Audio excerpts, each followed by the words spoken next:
Hello, winos, and cheers. Cheers. Welcome to episode 4 of season 3. As always, we are so happy to have you with us. Today, we are going to be talking about flipping the script. You're probably saying, what the heck does that mean? It means that typically, in our experience, and largely probably the fault of our former profession, lawyers, Mm. companies draft their policies for the 10% they suspect are going to abuse the policy instead of the 90% that are going to benefit, appreciate, and respect the policy. So we wanted to talk a little bit about that today and give you some ideas as to how you can flip that script and start making your policies a little bit more employee friendly and also just changing how they're written so that they read that you actually trust and respect and value your employees, which, as you know, we are always saying is really important for retention, engagement, and all the good things. So, before we get there, though, we got to talk about the WINE. So, Trish, what are you drinking today? Well, my wine is vodka. Ah, that kind of Ah, day, huh? it's that kind of day. So as you can probably tell, I am still up at my parents' house. My mom right now is 6 days post spinal surgery, and I am up here. And so today was just not a day that I could get away and pick a good bottle of wine. Knew that we had some vodka and thought, well, I think it's a vodka with HR day. So that's where we are. What kind of vodka? This will make you laugh. It is the Costco vodka. All right. Hey, You know I love Cos my Costco. yeah, they make good stuff. They do. They do. This isn't the French one. So it's the American Costco versus, right? So it's not as good as the other one, but we can't all have like goose running around or whatever. So Yeah. yeah, Yeah. pretty stoked Yeah. about it. My Good. brother and Good. I, this has been our every night at the end of a successful day helping our parents. This has been our little treat to ourselves. So Yeah. not every day, I shouldn't say that, but you know what I mean. Eh, even if it is, whatever. Whatever gets you through. Exactly. Best wishes to Exactly. your mom Thank on her you. recovery, and also to your dad because he's had a little couple bumps in the road recently as well. So Thank you. we're I sending well appreciate that. wishes to both of your parents. Thank Um, you.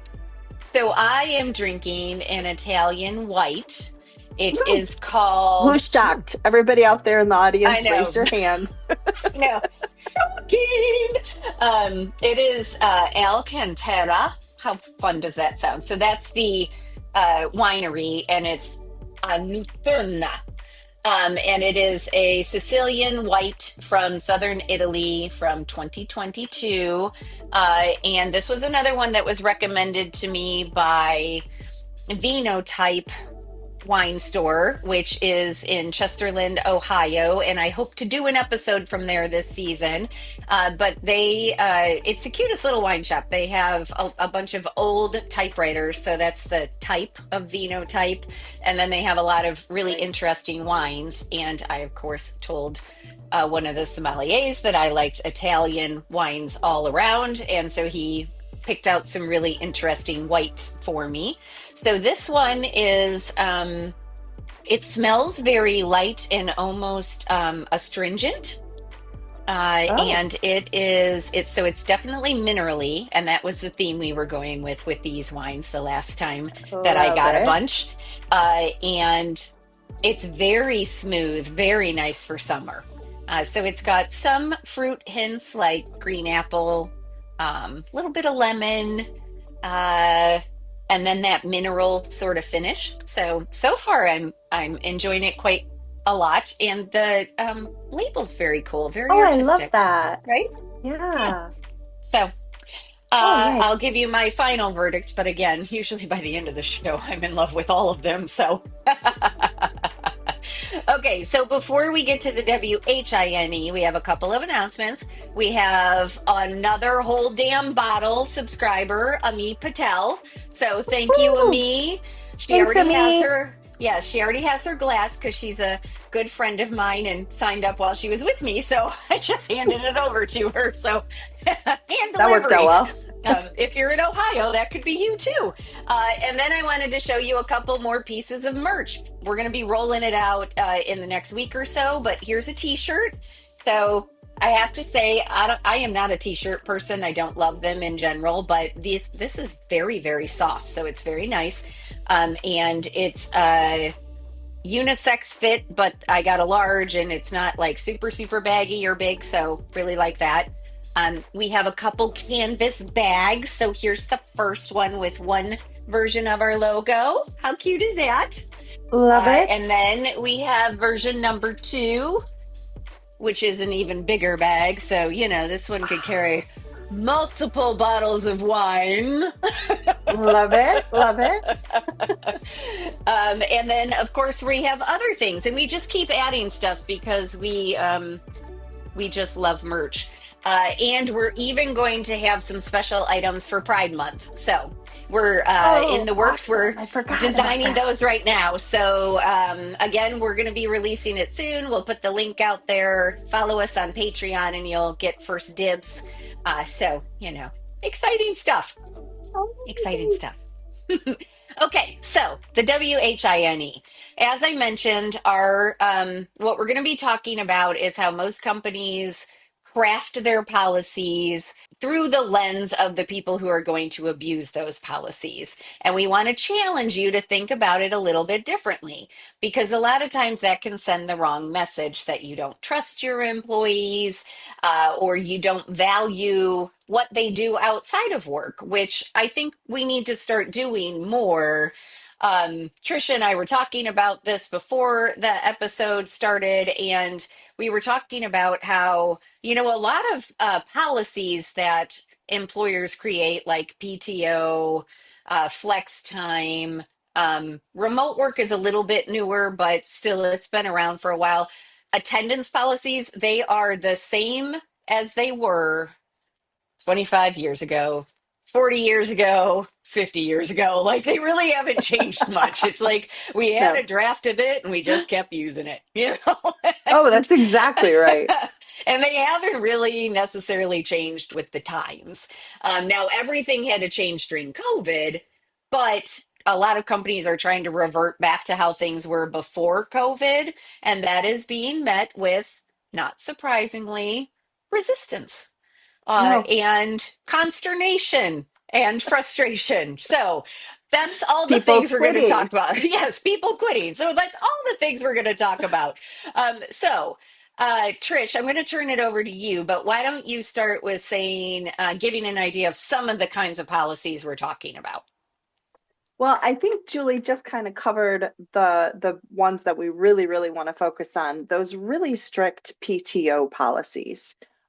Or maybe you don't even call it PTO, right? Maybe you say, oh no, you have to use this for sick time, this for vacation time, and then you have them all relegated out and you get individual hours versus saying, hey, this is your time, use it as you will. So that's the first one.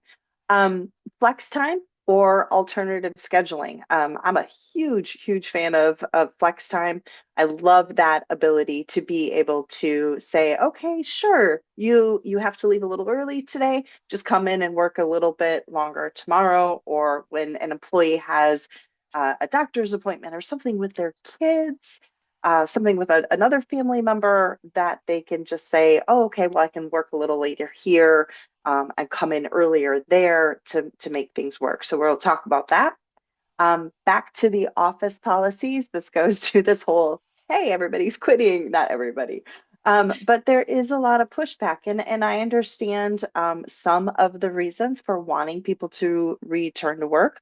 But what I think a lot of companies are forgetting is the value that this has provided, that your employees have provided, and to all of a sudden rip that away from them without a real true reason. And that's the thing. Most people, most companies are not providing real reasons for doing that.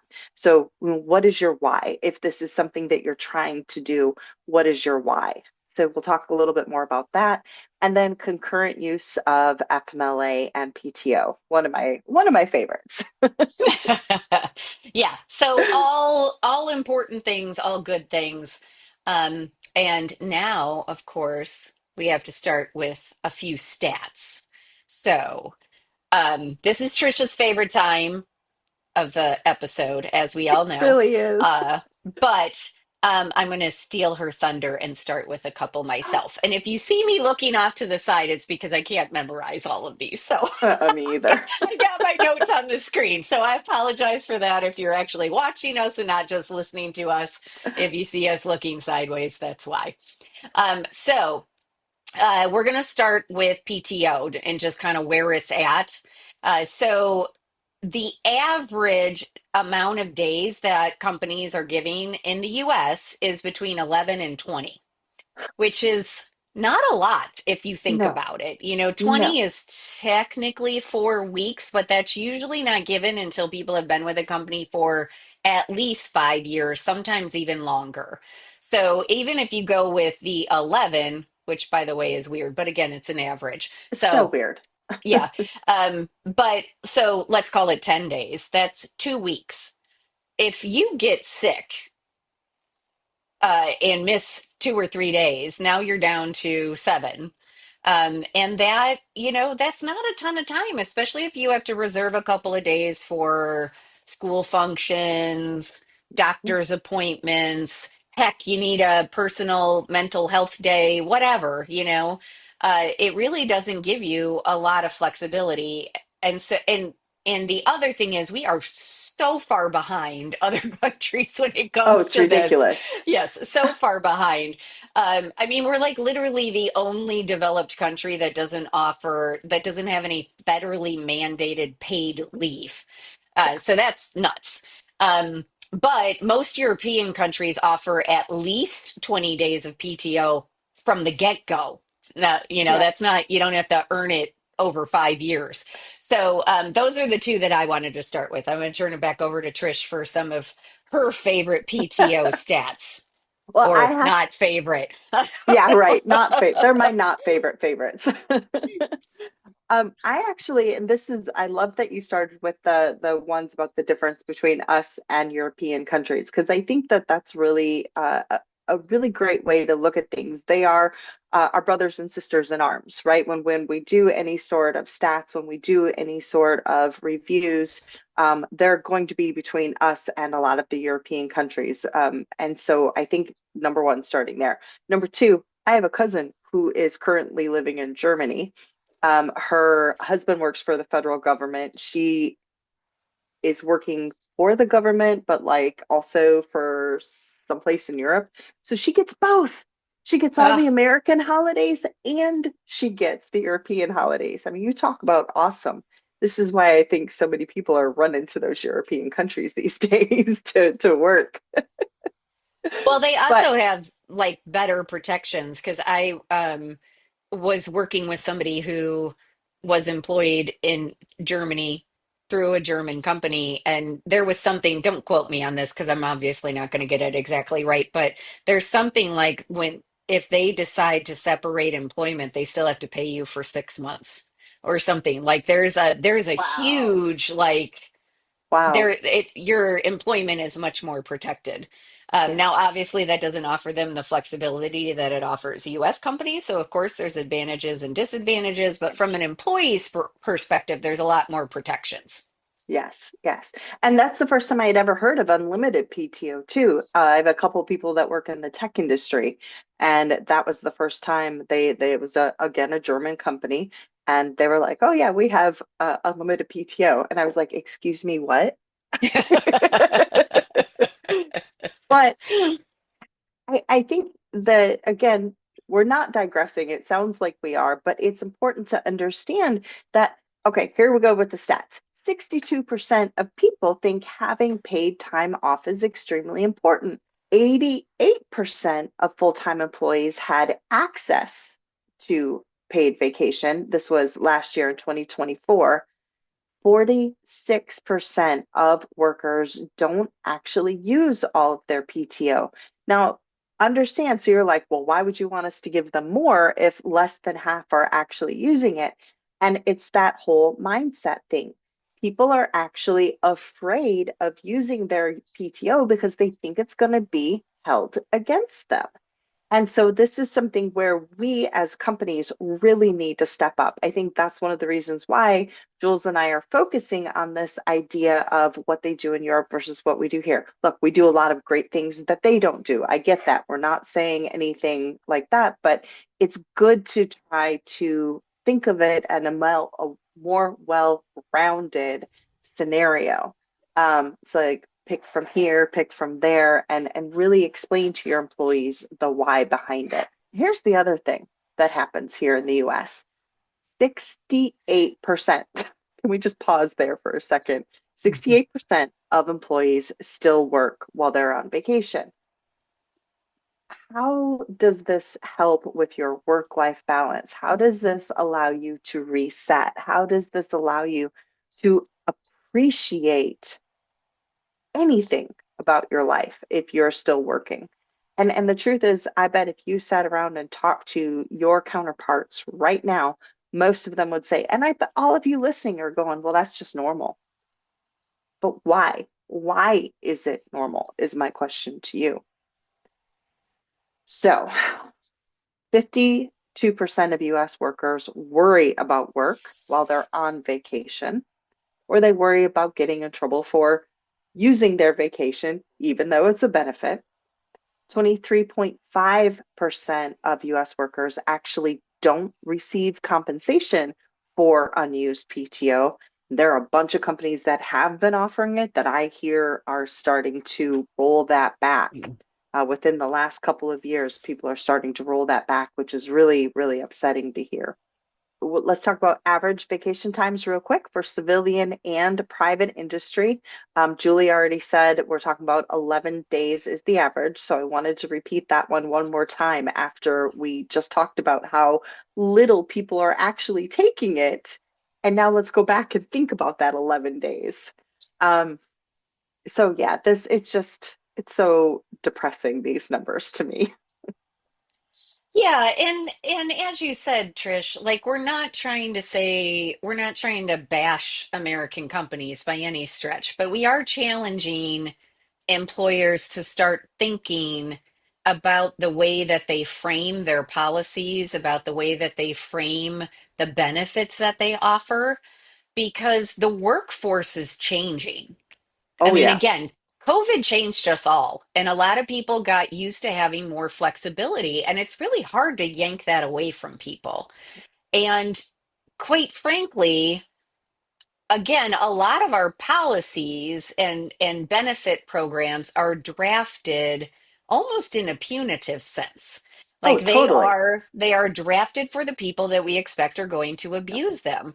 And that does not send a message that you trust your employees or that you trust them to use their time wisely. And I think that that's part of what we're trying to get at. Like, from if you step out of the employer shoes and you think just you as a person, I'm sure all of you have encountered this where you're like, oh my gosh, I've got, all this stuff going on outside of work. I just need an hour here or an hour there. But if I have to put in for PTO for all of it, that starts to eat up really quickly. And then all of a sudden you're left with no time. Or you've had to use all your PTO for crappy stuff. Like I have a client right now where they're really working with this employee, but they have an employee who's going through some custody issues, and so this person has had to use a ton of PTO to go to court. Like, how much does that suck? That Right, like, totally stinks. right, like you don't get any time off to actually just do fun things, like to rejuvenate, to re-energize, to come back in a better headspace. Like you're spending it all in the courthouse. Ugh. Ugh. And I think we don't think about that enough as employers that Right. there are easy ways to make the workplace more favorable and more beneficial to employees that don't cost employers a lot. Mm, And again, as long as you are addressing abuse, shouldn't be a problem. right. But a lot of times, as we've talked about in other episodes, and as we're going to talk about more here, managers and leadership will go to such great lengths to not have to have a difficult conversation that they will create these policies that, first of all, usually end up confusing everybody or pissing off half your workforce, and don't actually accomplish what you were setting out to do, because the people who are going to abuse the policies or the benefits are always going to abuse the policies or benefits. So it doesn't matter Always. how strict you write a policy, they're still going to be trying to find a way around it. So it's a losing scenario. So, like, again, flip it and let's write it for the 90% who are going to actually abide by it, and respect you more for respecting them enough to trust them. Well, and I think, Julie, the point that you made earlier kind of goes back to the point you just made, which is these were written 20, 30, 40, 50 Yeah. years ago. Let's talk about the employees now. We're talking, and by the way, to our millennials and our Gen Zers, kudos to you all. Yeah. I know sometimes you guys get a bad rap, but I am Yeah. so impressed. It is it is because of you that this drive for work-life balance has really kind of come to the forefront, and y'all are out there saying we're not going to do this. We don't, we don't want to live like this. We want to work, we want to have a life, because hey, as far as we know, as I like to say, we only know that we get one go round on this beautiful rock Hmm. of ours. And so why not reward them and make them want to come to work by respecting them and creating those policies? And again, Julie really hit the nail on the head. These policies are written because people don't want to have the difficult conversations. Yep. That's what they're written for. Yep. And one other thing I want to bring up about the PTO policies, and then we'll move on to flex time. But there is also a lot of inequity over who has access to PTO, particularly those higher number of days. So all of the stats that we were using come from an article from Clockify, which is a timekeeping software program that we actually use. It's quite nice, not Mhm. very expensive. I'm not getting anything for saying that. I just like to share resources that make sense. But anyway, that's where they come from. And of course, we will post the link in the show notes so you can look at it for yourself. But a couple other points that article makes is that higher earning workers have more access to PTO and get more PTO days than lower earning workers. So, again, not surprising, but not fair.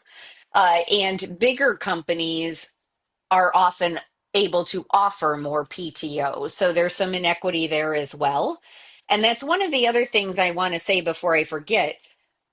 These Focusing on these types of policies and making them more flexible and directing them at that 90% can be a really great marketing and attraction tool for small to mid-sized companies who can't compete with those bigger companies in terms of salary or comp or traditional benefits. So if you have a workplace where you can offer flexible schedules, or unlimited PTO, which we'll talk more about later, or just alternative scheduling, whatever it might be, if you can offer those sorts of things, there's a lot of people out there, to Trisha's point, particularly the millennials and the Gen Z, who are willing to not make as much money to have that sort of flexibility in their life, Yep, to be able to pursue other interests, whether that's for money or not. So this can be a really great attraction and retention tool yep. if you do it right. Well, and I think the other thing that you mentioned that I want to double down on really, really quick is about the higher earning workers getting more PTO.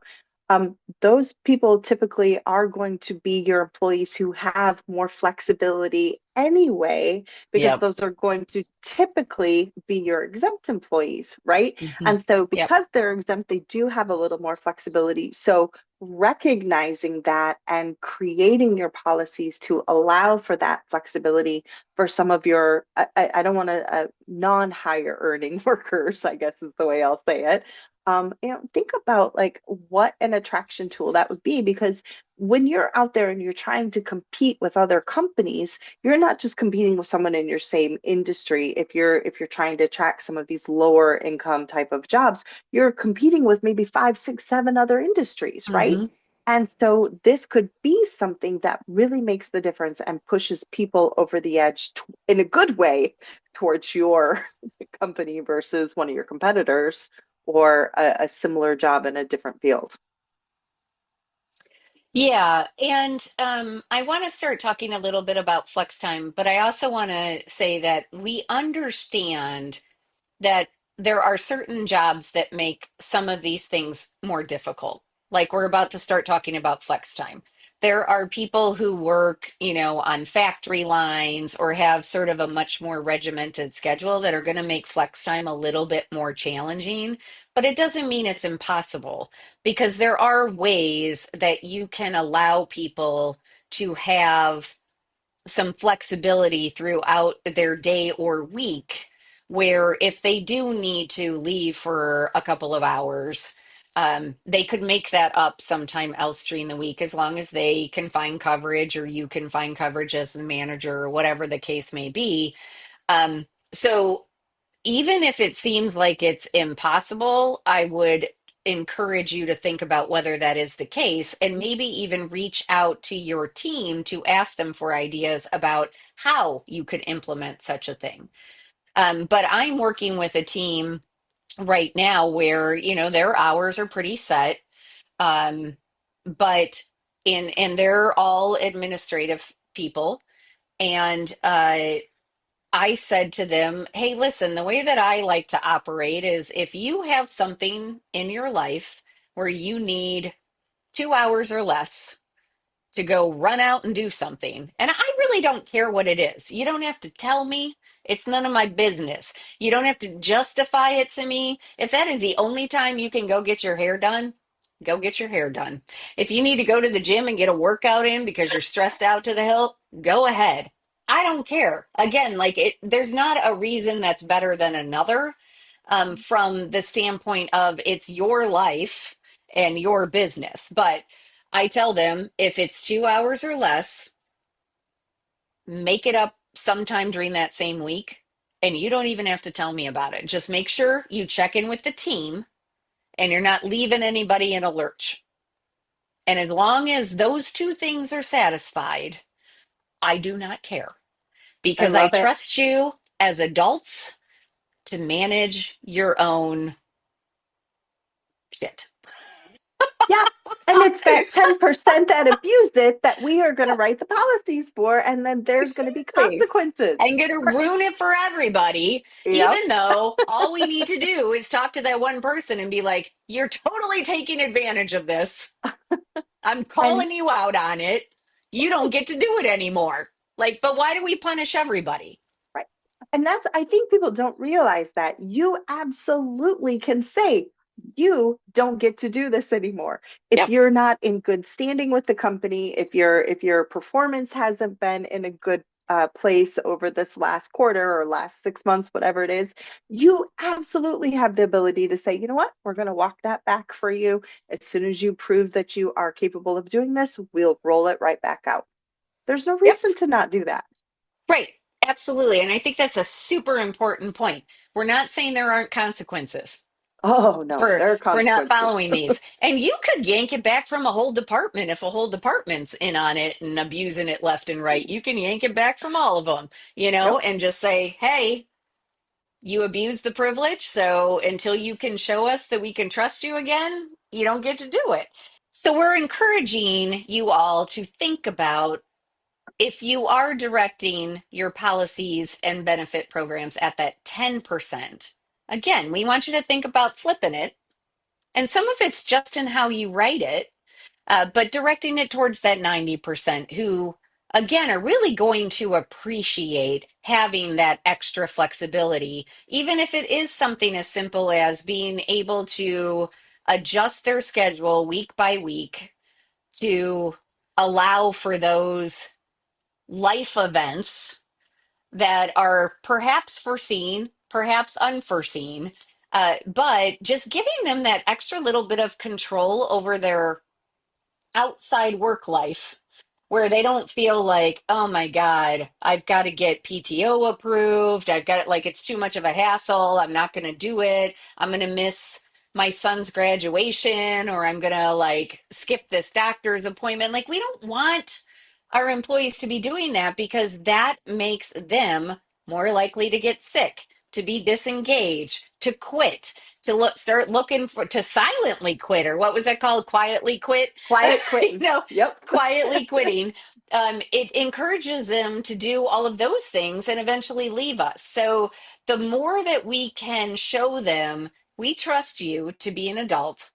We're going to stop treating you like a child, and we're going to give you some flexibility. That can only help. Jules, as we were talking too, I started thinking about our listeners out there that do have more of the shift work, and they're like, yeah, we can't do this. There's nothing that we can do.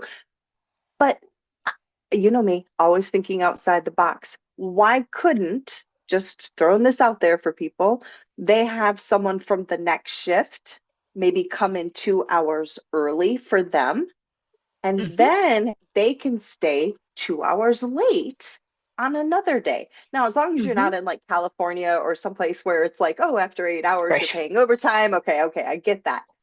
So it really think, I guess is what I'm saying. I encourage everyone out there, don't just be like, oh, we're shift work. This isn't going to work for us. Really stop and think, okay, no, if someone was here and they said to me, they put my feet to the fire, as they say, what kind of a solution could I come up with? Yeah, I think that's great. I think that's a brilliant point. Oh, well, Yeah, and on that note, I want to read something from, again, we'll put the link in the show notes, but this is from Harvard Business Review, which I know we quote a lot, but they've got some great we love it. articles. We love it. So this one is from an article about the radical promise of truly flexible work.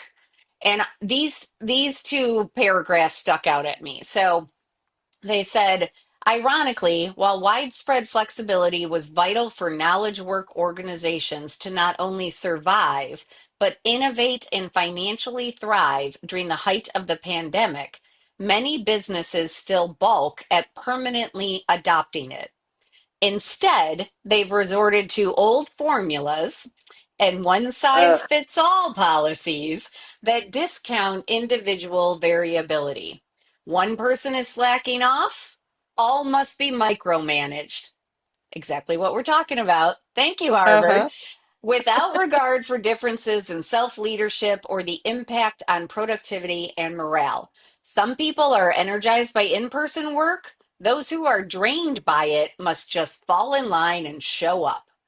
Comprehensive flexibility cannot be a temporary fix or a privilege bestowed on a select few.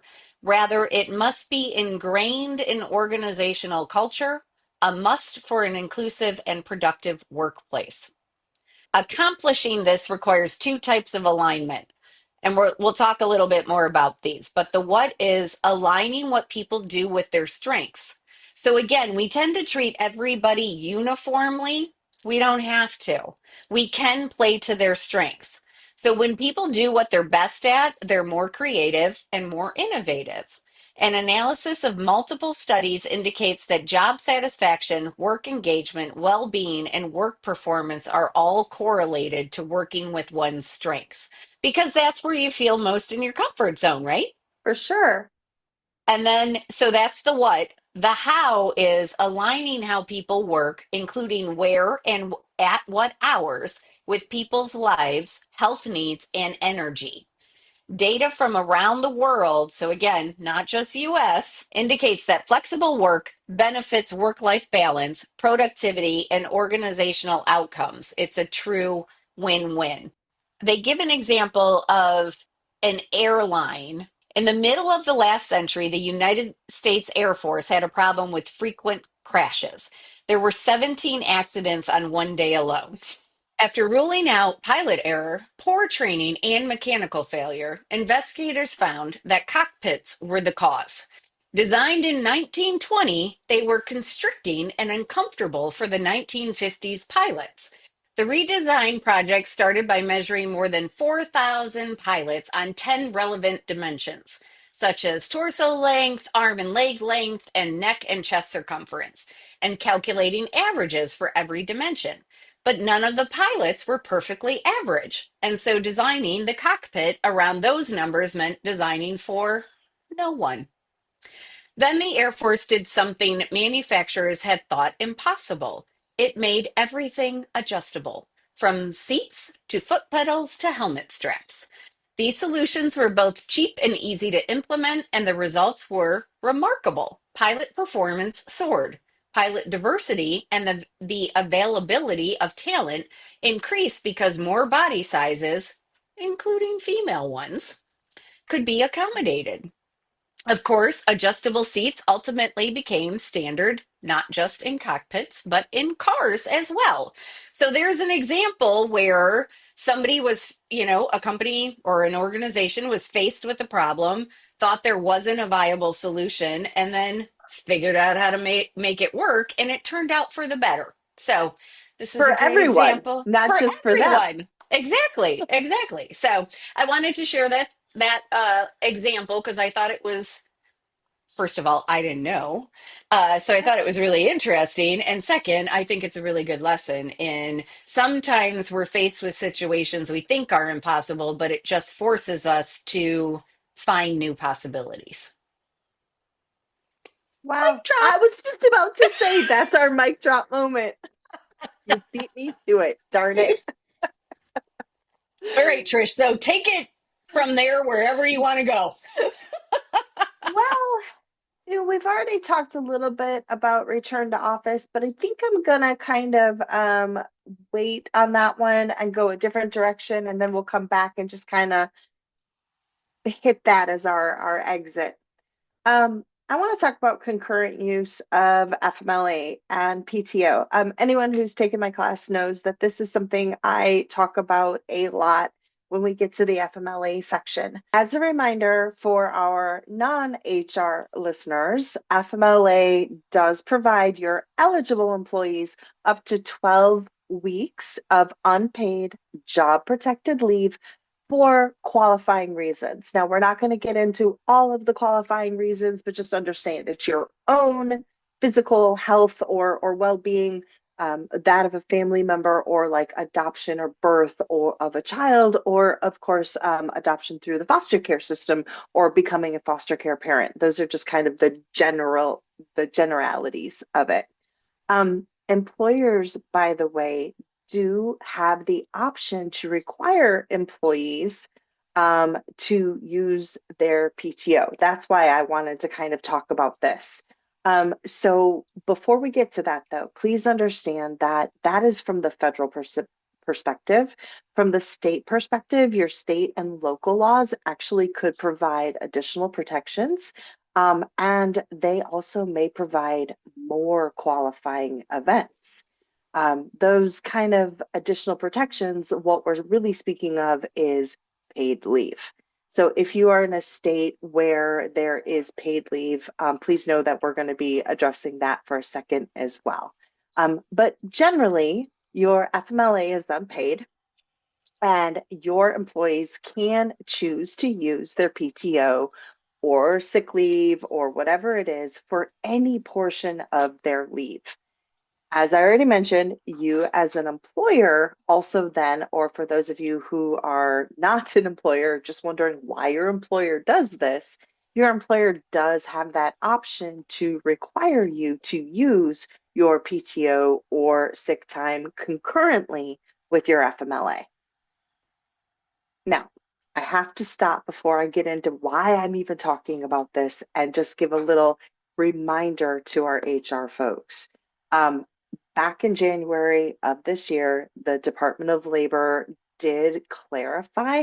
They sent out an opinion letter and they did clarify that employers can not require employees to use their PTO or sick or any of those if those employees are receiving paid benefits from state or local programs. We will have a link, by the way, in the show notes to that opinion letter, so you can try to understand ex how and if this impacts you. Okay, employers, what does this mean? If you have an employee who does receive partial pay, then under a state program or a local program, then you cannot force them to use any sort of PTO or sick time, etc.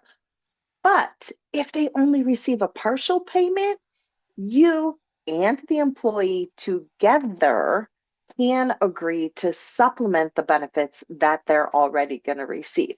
So this is kind of a little bit of a change, a little bit of a clarification. So just wanted to make sure everybody is aware of that. Now, last thing, once your employee does exhaust those state or local benefits, at that point, you, as the employer, can actually make them use their PTO for that, again, the now unpaid portion of the leave. So I wanted to start there because I think that's an important clarification. It's something that they really helped us with early in January. Um, but now let's talk about the why. Why am I even talking about this? When I first started hearing about, and Julie will know this because she and I talk about it all the time, I first talked about being required to use FMLA and PTO. I thought it was the most horrible thing in the world. I thought it was so offensive. I couldn't believe that they would steal somebody's PTO. Well, guess what? That's because it was the way it was presented to me. What I never realized is that this is actually a benefit for your employees. Your employees can use both, again, their FMLA and their PTO without fear of losing their job or losing any of their benefits to which they are entitled. So it gives your employees peace of mind knowing that they can do this. It also allows them better, here we go again with our work-life balance, but it allows them better work-life balance. And what does that do? We've already said it a couple of times, but let's focus more on it can improve mental health and also job satisfaction. The why behind that is because it demonstrates your commitment as the employer to their well being. Hey, we want you to do this, and here is the reason why. By the way, this also comes from a wonderful article. It's a few years older, but it's from Connect Pay USA, and we will have a link to that as well. Now, we have to talk about the downside because Julie and I are about covering the ups and downs in every way. There is a downside of requiring your employees to use their FMLA and PTO concurrently. Um, if you force your employees to use all of their PTO concurrently with their FMLA, what happens if they get sick? What happens if their child gets sick? You know, what if it's a newborn mom, a newborn situation, right? The mom takes the time or the dad takes the time to bond with the child, and then the child is sick. And so now what? They have no FMLA, they have no vacation. You talk about scared. They're already scared because their child is sick, or their spouse is sick, or their family member is sick. Well, now they're worried about losing their job on top of everything else. So that is one of the downsides of requiring them to use everything together. But if you have a reserve point, maybe a 20-hour, maybe at 40 hours. So here's how it sounds. We will require you to use your PTO and FMLA concurrently up to 40 hours or until you have a remaining of 20 hours. Now, I feel like this is exceptionally important if you're a company who gives your PTO all at the beginning of the year. So January 1, boom, someone has their PTO. They're not going to have that opportunity to earn it again. And so for them, once it's gone until January 1. So by having this reserve line, you do still allow them. And again, we were talking about demonstrating your commitment to their well-being. That's what this is going to do. It's going to say, look, we recognize that you're still going to need that time. You still may need some vacation time. So that's one of my favorite ways of doing it. What do you think, Jules? I agree with you. And I had a similar journey with that policy because labor and employment attorney, that is what we always told people. Yes. Make sure that you make them take their PTO concurrent with their FMLA, as long as there aren't any laws prohibiting that. Because again, otherwise people are going to abuse it and they're going to use their 12 weeks of FMLA and then they're going to come back and they're going to say, I'm taking 4 weeks of vacation and you Yep. can't do anything about it. Well, you can, first of all, because Right. you can write your policy in such a way that that is not possible. But more so, I think with age comes wisdom and a different perspective, right? And, when I was younger and didn't really need a whole lot of PTO or didn't need time off or anything like that, it was like no big deal. But now, having been through several health crises, Yeah. and I mean, we don't have FMLA. Monarch's not that big. We don't have FMLA, and I work for myself, so I can give myself time off. So, I'm in a privileged position, of course. But how much would it suck if you had a medical emergency and had to use up all your PTO to either take care of yourself and recover or take care of a parent or a child or a spouse? And then, like, you have no time to recover from that. For any of you out there who have had to take care of somebody else, who have had to be a caregiver, as Trisha can attest right now, and I'm not like, we love our parents, but it is Oh, tremendous. exhausting. It's Yeah. exhausting. And so you are already on your last thread of energy, of Patience. frustration, patience, thank you, of patience. You're burned out. And so to not have any time left in the bank, to Yeah. have no option to take a mental health day, to just Oh, go cry in the shower because you just need to. Like, that yeah. is to to a lot of people, that is untenable. And yet employers are still forcing that on people. And that is what we're trying to challenge you to see. It is amazing how much my perspective has changed, just having to deal with life challenges that in my 50s that I did not have to deal with in my 20s or 30s or even early 40s. Right. um, that now you're like, oh my God. And especially, I'm just putting a plug in here for our employees who have been with us for a long time, who are probably in their late 40s, 50s, 60s, and maybe beyond. They have probably been with you for a really long time, and they have given you their all for years and years and years. And now they just need a little bit back. They need a little bit more flexibility. They need a Right. little bit more compassion. They need a Yeah. little bit more trust. And if they aren't getting it, I'm sorry, but here's where Brenna's going to have to bleep some stuff out. But if I listened to somebody one time who said, especially for women, in your 40s, you learn you no longer give a, in your 50s, you no longer give a flying. And it is 100% accurate. And it is, in many cases, worth walking away from a job for. And actually, I have a stat on this, so hold please while I find it because I've been scrolling up and down on my little list here. But about this is from a CNBC article, which again, we'll put the link in the show notes, but about half of workers say they would rather quit than have to return to the office full time. And that's according to a Pew Research Center poll. So legit, like Yeah. half, 50% of your people would rather quit than have to come back to the office full time because they've gotten used to that flexibility. They've gotten used to being able to manage their life and their work in a way that flows for them. And to now have Yeah. to stop, you know, I have a friend going through this right now. Husband has been called back into the office full time. Well, husband was the one taking the kid to daycare. Or, like Yeah. now they're like, what are we going to do?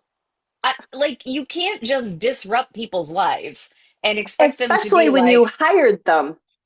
under a, Especially when you yes, hired them under for a remote remote work. position and just expect Hmm. them to be like, okay, whatever you say, sir.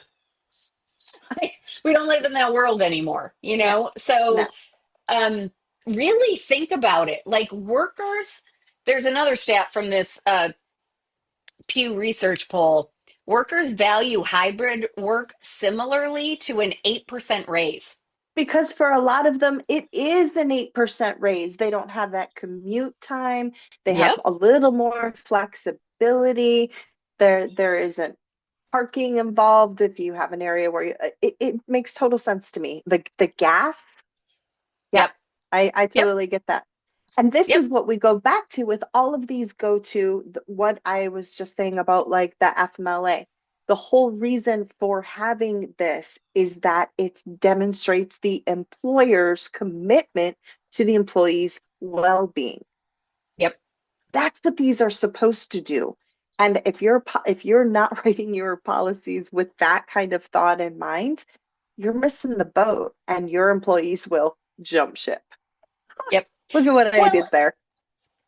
yes, well done. Um, Thank you. and again, I want to step back for a moment and sort of talk about what it would look like. So let's say you currently have a policy that says you get 10 days of PTO. It's not available for your first 90 days because you're brand new and we don't trust you. And so it probably doesn't say it in those exact terms, but it says, you got to earn your PTO. You get 10 days the first year. After 5 years, you get 15 days, blah, blah, blah, whatever it says, right? Or actually, let's use flex time because that's easier. So let's say your policy is you got to be here for working hours, which is 8:30 to 5 every day, no exceptions.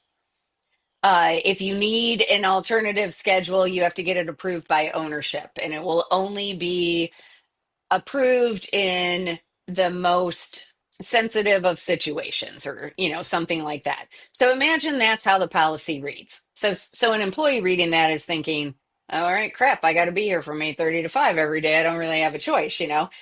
Imagine if that policy was written to say, we trust our employees. We trust you to get the work done within 40 hours within a week. If you need to flex your schedule to attend a life event that is under 2 hours, we trust you to do that and not have to tell us about it. How different does that feel? You can I still love have that. the disclaimers at the end that say, if you abuse this policy, it can be taken away from you. You can still have all of that kind of language so that you can do something if somebody does abuse the policy, but feel how differently that reads, Hmm. right? We So trust different. you. We trust you to manage your work and your life, and we trust you to get the job done. I mean, it's so different. It's such a different message.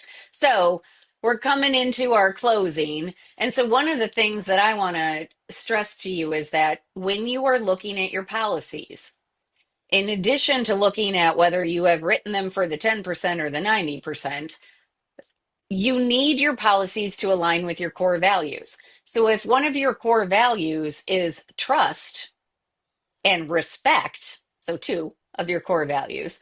But you have these super strict policies that don't allow anybody any wiggle room. You do not trust or respect your employees. So you really need to think about that.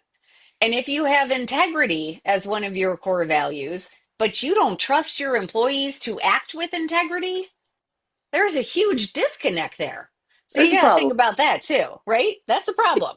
So align your core values with your policies and your benefit programs and make sure that you are writing them in a way that actually shows and embodies those core values.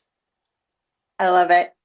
And I will piggyback off of Jules and I'll say, okay, here are the questions you want to ask yourself. Is it actually necessary when you're developing a policy, really and truly? Is it necessary to create a policy for this? Or, like we said earlier, are you just afraid to have a conversation? Do you have a couple of people that have just stretched you to your absolute limit and you don't have the courage to deal with them? If that is the case, then no, you don't need to write a policy. You need to pull up the bootstraps, have a conversation. Look, they're called difficult conversations for a reason. We have a great class on that in our Monarch University. So, or you can talk to Julie and I. We can tell you a little more about that. But definitely think about, okay, is this for one or two people, or is this for the masses? Number two, Trish, yes. can I interject for just a quick second? Well, Because of I think course.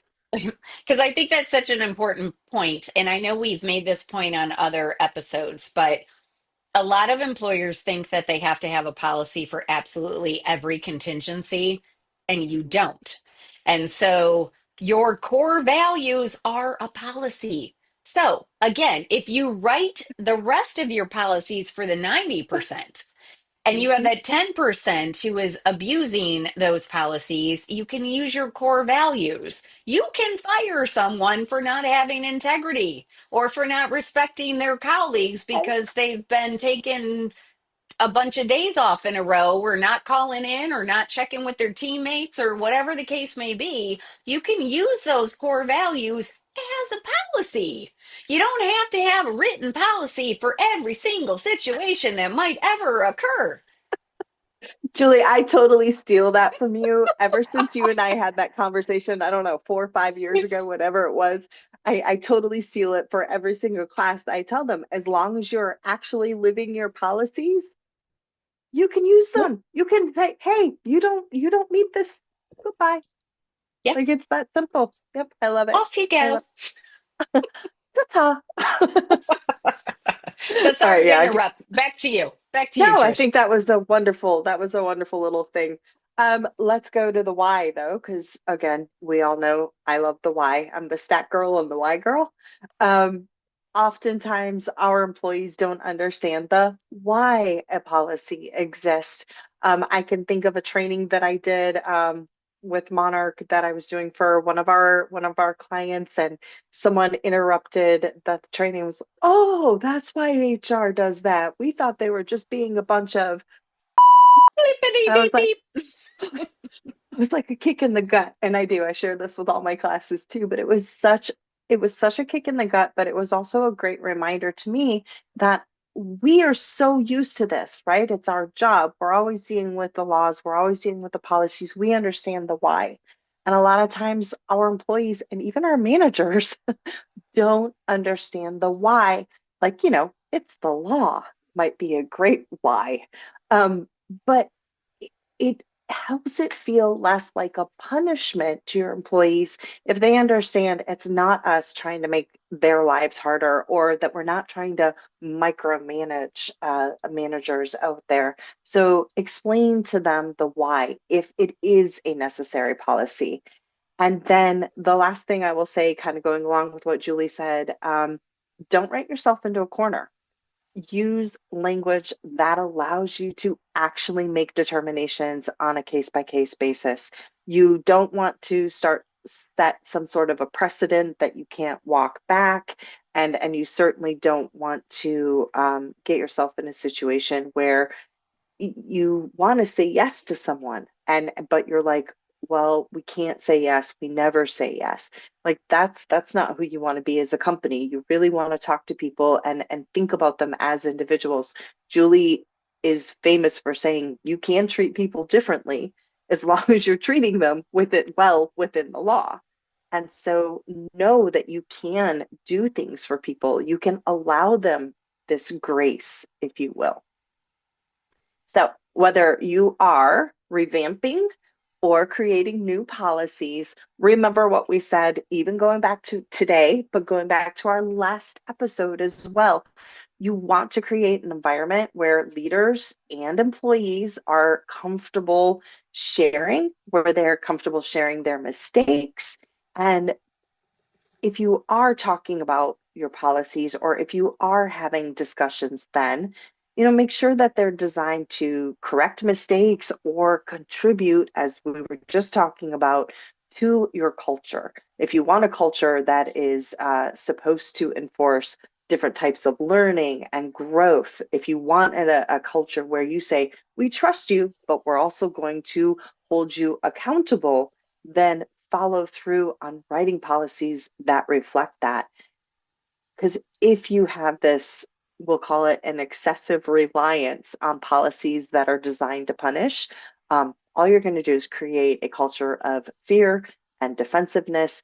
And those are the people that are going to quit. They're not going to see that you value them, and they're going to go someplace that does. That And was pretty good mic drop too. thanks. Yeah, the only thing that I would say or would add to that is I think your point about is the policy really necessary, followed by the why are we doing this? If the why is because because people are abusing the policy, I would encourage you as the manager or as HR to ask how many people, Mm, good one. because it's usually a handful, if that. It's Yep. not typically the vast mass of people that are abusing the policy. So I would encourage you to start asking questions. Asking questions is a great way to push back without seeming like you're attacking somebody.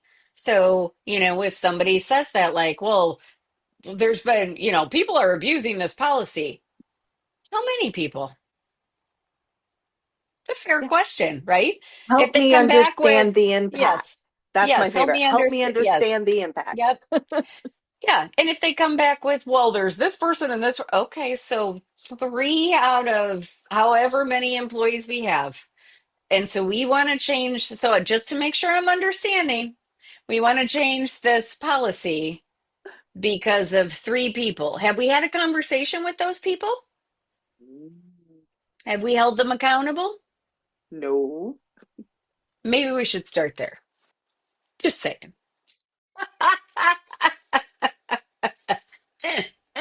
Yeah. So good. Okay, so thank you guys for sticking with us throughout this episode. I hope that we have encouraged you to think about things a little bit differently. And again, to sort of flip that script.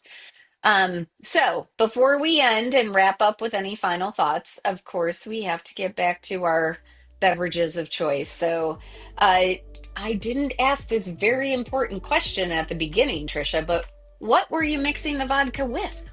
I was waiting for you to ask that because it's cracking me up.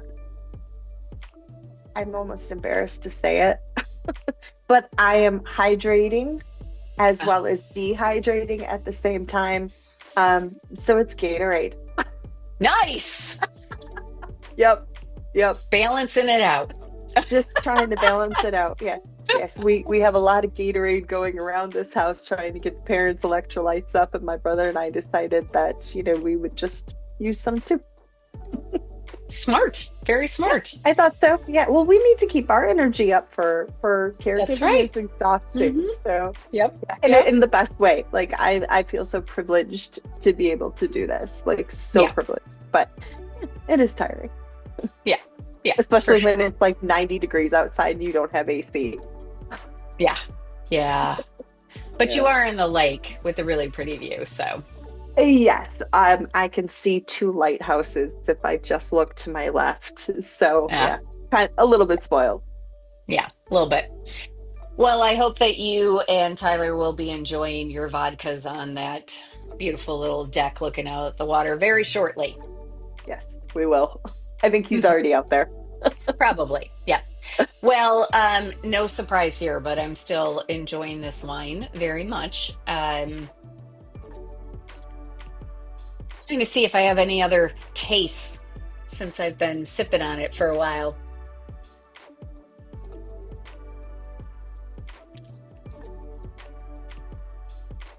Mm. It's just a very pleasant wine that would go very nicely with vegetarian dishes, Mm. fish, definitely like a summertime salad, or a salmon Caesar, or I, for those of you who may not know, I don't like to cook. My husband is a fantastic cook. The Me, not so best. much. But last night, I'm okay with vegetarian meals because I eat meat, but cooking it grosses me out. I don't like to cut it or trim it or blah, any of that stuff. So, but I will try vegetarian dishes. So I made this recipe. It was a za'atar spiced tofu with blistered tomatoes and roasted Oh chickpeas last night my. with a lemon tahini dressing, and I did the whole thing. It's New York Times cooking, and it was actually delicious. This wine would have gone very nicely with that particular dish. So Okay, send me the recipe, number one. I will. Put a link to it in the show notes, number two. Yes, I will. And number three, I'm just had a brilliant idea, which is I'm coming to Cleveland and we're going to go down to Vinotype. And anyone who's in the Cleveland area Oh, should come yes. join us and we will do a live episode from there. Yeah, so we will give you the dates soon once they're solidified. Oh, And yeah. I'm speaking as if I have no other commitments and you have right, no other right. commitments, but we're going Right. to get that We to will, happen yes, we will sometime. get it done. And you might get some goodies, some swag if you join us. So, Cleveland Yes. peeps, be on the lookout for a date coming soon. So any final thoughts, Trish? I just want to focus on what you have said a couple of times, which is it's all in the way you present it. We have a choice. We have a choice on how to present everything. And you can take anything and make it look horrific, or you can take anything and make it positive. I'm a big believer in reframing and showing people the positivity and really focusing on that. So I think that why not approach your policies that way? I can't believe we haven't been doing it all along. I'm super excited. So you actually really inspired me with a couple of things that you said today. So I'm very excited about that. Aw, thanks. You as well inspired me. And just to piggyback on that, I would say, again, as a lawyer, there is this sort of impetus to focus on the negative and the Yes. abuse that could happen. But the It's the way beauty we're of trained. getting right, the beauty of getting out of the legal field is that we don't have to do that anymore. We can look at things differently. And it really does change your perspective when you start to, or you stop to think of your employees as human beings that have lives and obligations, sometimes burdens, sometimes joyful things. All of those things are things that we should be able to deal with and still be able to work without feeling like we have to give up something in favor of the other. And the more that we can start as employers viewing things that way and forming our benefits and our policies in that way, the better it's going to be for all of us. Because as we've said in multiple episodes, the studies show happy employees results in better revenue, better bottom lines, better productivity, better retention, better More engagement, innovation. more innovation, all the good things for companies. So there's really no downside to taking a look at things and just seeing if you can, again, flip the script. And if you need some help, we're here for you. So, Absolutely. One of our favorites. yes, with that, again, we thank you for joining us. If you haven't yet subscribed, you can find us wherever you get your podcast. Share us with friends if you find this helpful. And please, we have an email now, WHINE at monarchendeavorsllc.com. Send us wine recommendations, topic recommendations, whatever you want to tell us. Unless you're being really hurtful and mean, then maybe think about it twice. Anyway, cheers. Oh, cheers.